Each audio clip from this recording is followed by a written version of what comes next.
Dear Patriots, before the news starts, please subscribe to our patriotic channel by clicking the subscribe button. Give us a thumbs up to this video. Don't forget to leave your opinion below in the comments section. Share the news on Facebook and Twitter so your friends see it. Thank you.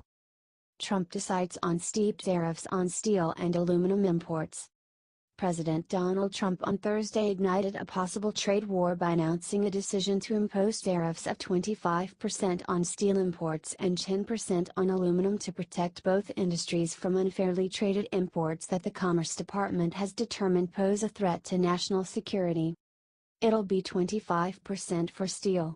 It will be 10% for aluminum. It'll be for a long period of time, Trump said at a listening session with steel and aluminum industry executives at the White House. We'll be signing it next week. And you'll have protection. The announcement, which is likely to be met with outrage and retaliation from countries around the world, followed a fierce debate within the administration about whether to make an announcement Thursday, according to people briefed on the matter. New tariffs on steel and aluminum imports could lead to a tit-for-tat trade fight with China, the European Union and other major world trade powers. The internal debate made for a hectic morning at the White House, as administration officials were trying to figure out what exactly Trump was planning to say at the meeting, and some in the West Wing were strongly encouraging the president not to announce the planned tariffs. Senior Treasury Department officials on Thursday morning were prepared for Trump to announce major tariffs and were deeply worried about market reaction. Trump and Commerce Secretary Wilbur Ross were joined at the listening session by Chief of Staff John Kelly, Treasury Secretary Steven Mnuchin, U.S. Trade Representative Robert Lighthizer, National Economic Council Director Gary Cohn, White House Advisor Jared Kushner, Deputy White House Staff Secretary Derek Lyons, White House Trade Advisor Peter Navarro, White House Counsel Don Ginn, and Domestic Policy Advisor Stephen Miller. Cohn has been arguing vociferously behind the scenes against the tariffs. Secretary of State Rex Tillerson, National Security Advisor H.R. McMaster and Defense Secretary Jim Mattis have all also raised concerns about the planned actions, arguing that they could damage the United States' relationship with crucial allies.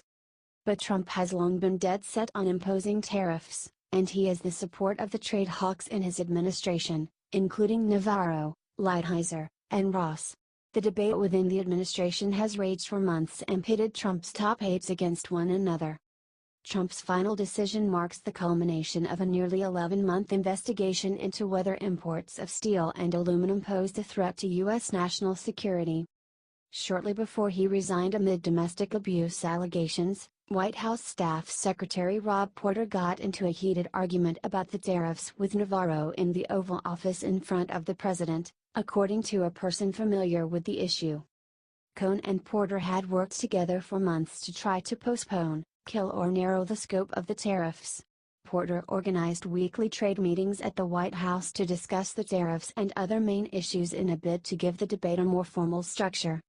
But Porter's resignation removed a fierce opponent of the tariffs from the West Wing and revived the chaotic policy review process that defined the early weeks of Trump's presidency. Foreign trading partners have already promised swift retribution if they are caught in any major tariff action. EU trade chief Cecilia Malmström warned earlier this week that the 28-nation trading bloc, a major producer of steel, was discussing different options. If he hits hard, we will have to take countermeasures, the commissioner said after arriving at a meeting of EU trade ministers this week.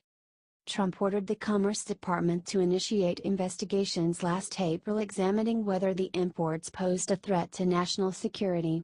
The probes were invoked under the rarely used Section 232 of the Trade Expansion Act of 1962. Commerce released the findings of those investigations and its recommendations earlier in February, finding that imports of the metals did endanger national security. Ross made 3 recommendations for both steel and aluminum imports.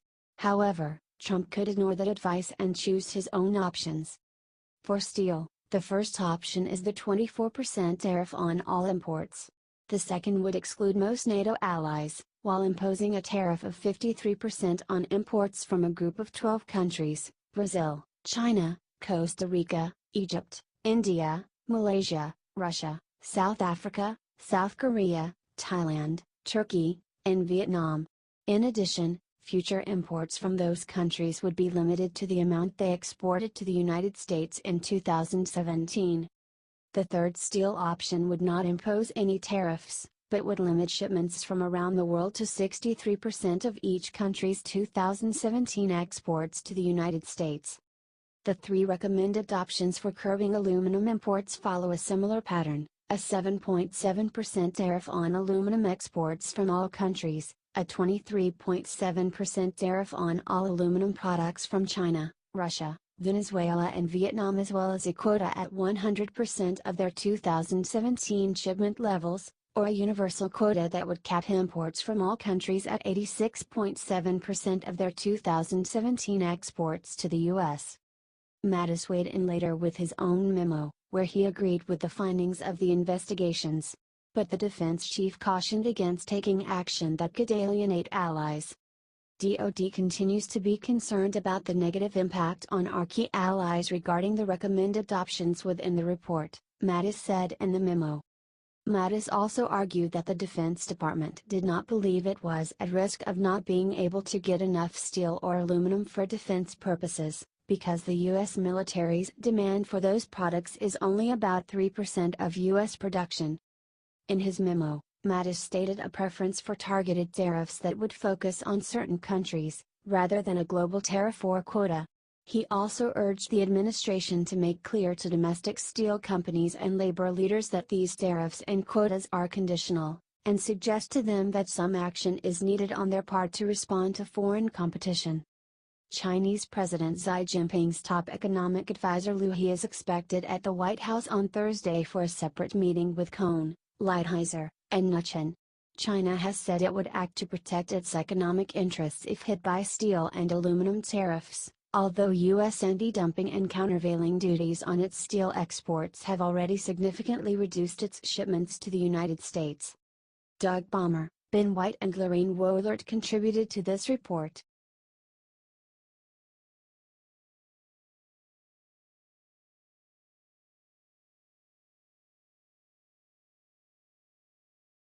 Trump recaps gun control, meaning some good and some not so good ideas emerged.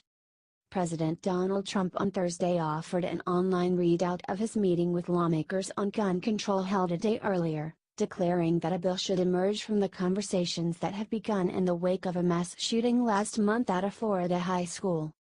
Many ideas, some good and some not so good, emerged from our bipartisan meeting on school safety yesterday at the White House, Trump wrote on Twitter. Background checks a big part of conversation. Gun-free zones are proven targets of killers.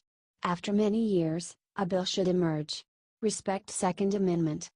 The president held an hour-long meeting Wednesday with lawmakers from both parties at which he chided Republicans for being afraid of the NRA and advocated for raising to 21 the age at which certain types of rifles can be purchased. Such a proposal goes against positions held by many conservatives, as does another of Trump's proposals, expanded background checks for gun purchasers. That Trump has staked out a substantially different position from that of the NRA has surprised some, given the support that the gun rights group lent the president during the 2016 campaign. Still, lawmakers from both parties expressed skepticism Wednesday that the president would hold fast to the proposals he outlined on Wednesday, recalling a similar meeting on immigration held in January, during which Trump delighted Democrats with his apparent willingness to cut a deal only to retrench to a more conservative-friendly position days later.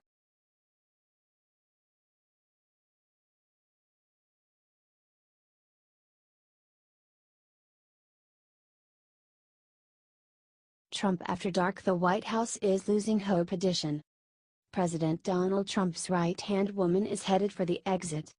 White House Communications Director Hope Hicks, and ever-present at Trump's side during his presidential campaign and on into presidency, will resign from her position in the coming days, Politico's Darren Samuelson, Andrew Ristusa and Eliana Johnson report. Hicks' departure comes a day after she refused to answer most questions in front of a House committee investigating Russian election interference. White House aides, though, portrayed her departure as unrelated, a cumulative effect of working for Trump for a long time. The high-profile nature of a job with a freewheeling boss who is his own communications director, coupled with the stresses of the Russia investigation and most recently with her relationship to former White House aide, Rob Porter, all combined to center for the exits. Hicks' departure today distracted from what would otherwise have been a remarkable display of political independence from Trump.